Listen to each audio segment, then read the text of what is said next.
10. Bloodivores. This main character is called the Child of Hope, the hybrid born from bloodivores and humans as well. He has superhuman powers and super speed. In the distance of 10 meters, his abilities aren't as simple as they seem, and thanks to his impeccable tactical mind, he always ends up on top in the battles he's in. His superior speed as well proves useful to get him out of sticky situations. 9. Kekkaishi. Yoshimura Sumimura stems from a long line of Kekkaishi, who are essentially individuals who harness supernatural abilities to fend off the demons known as Ayakashi, which enter the human world every once in a while. These demons look to feast upon the power that arises from Karasumori, which is where Yoshimura's high school, his family, and his friends are located.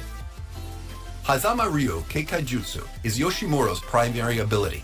His abnormally high power reserves as well as his unpredictable need to hit blunt and reckless attacks makes Yoshimori's use of the Hazama style even more potent than most other Kekkaishi.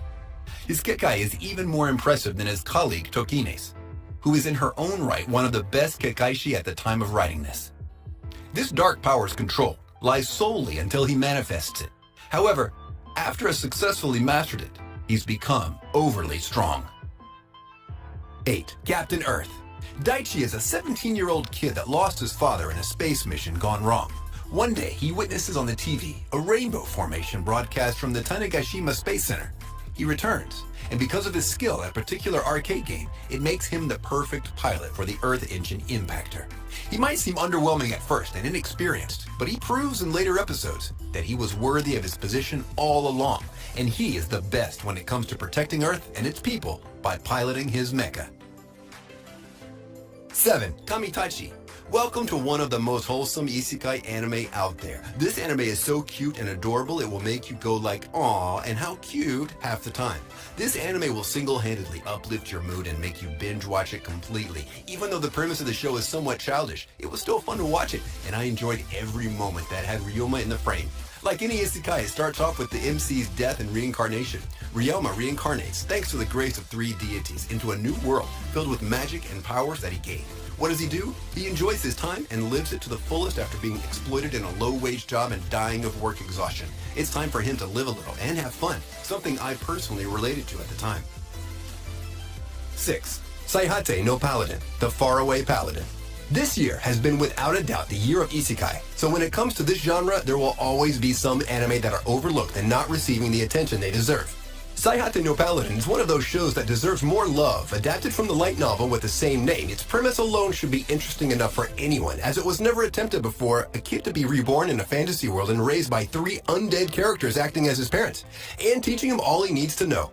And surprisingly enough, you can actually relate to them and love them pretty easily. And even though the character so far isn't that interesting, the goal he's working towards is, and deserves more recognition for that. 5. Seirei Gensauki.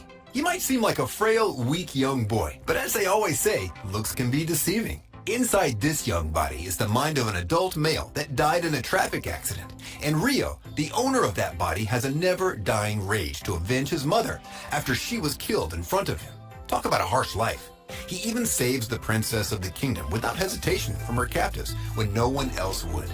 As thanks, the king admitted him to the Royal Bertram Academy, bringing him one step closer to gaining the power and strength he needs to exact his revenge. But not like he really needs it. He's already a prodigy and caused everyone in his class to become jealous of him.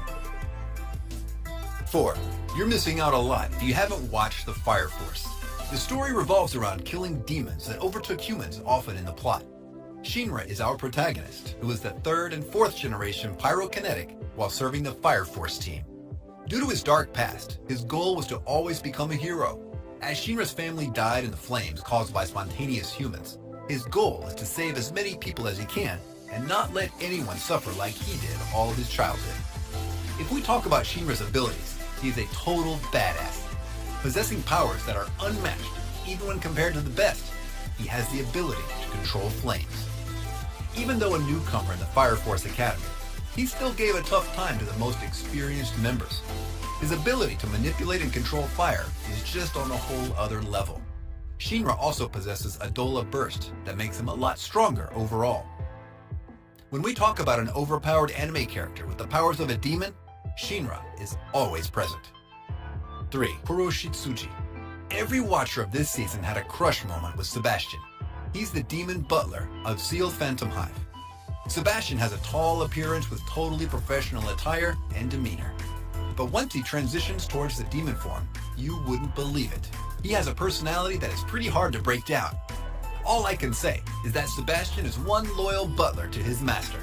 No matter what happens, he never lets his guard down and saves the day in the most unexpected and fun way. His speed, power, attitude, everything is unbeatable and perfect. He's gifted with the most overpowered abilities we can see in Kuroshitsuji that makes him a perfect overpowered demon for our list. Voila! 2. Tiger and Bunny. Despite being so less known among the anime community, Tiger and Bunny remains one of the most popular anime in Japan. The first season is 25 episodes long. There's a recap movie and a sequel movie. Then there's the second season, which is scheduled to come out in the year 2022. The story takes place in an unusual city, where there are those with a special ability called Next. There's a certain group that fulfills the purpose of being a hero figure. It also frequently shows up on TV and is shown to take down bad guys. They do so and earn hero points in order to become the king of heroes. As for the main character, he's a veteran hero named Wild Tiger, but his performance has been less than satisfactory as of late. And it's mostly because he's often unable to properly connect with other heroes. At one point, other heroes outperform him by a very great margin, and thus, he's in place with a new hero named Bunny, or rather, forcibly named Bunny. The two of them are like polar opposites, but as they say, it's the opposites that create a chemical reaction. 1. Yaojoseki, Saga of Tanya the Evil. When a man challenges God, he gets reincarnated as a little girl in a world stricken with war. Tanya Degurichov is that little girl, and now she has made a name for herself. Her reputation precedes her, and her enemies are scared of her tactics and ruthlessness. In her helplessness as a little girl, Tanya decides to use her brutal war skills to climb the ranks of the military, while helping her nation become the world's mightiest empire, all in a bid to defy God. And with this, we conclude our video. If you enjoyed this list, I want you to smash that thumbs up button. And if you haven't subscribed yet, be sure to subscribe and press that bell icon to keep you notified of all our new videos. Also, comment down below on the anime you like the most on this list, and if you're planning to watch any of them. And if you have any suggestions, place them in the comments as well. Until next time, see ya!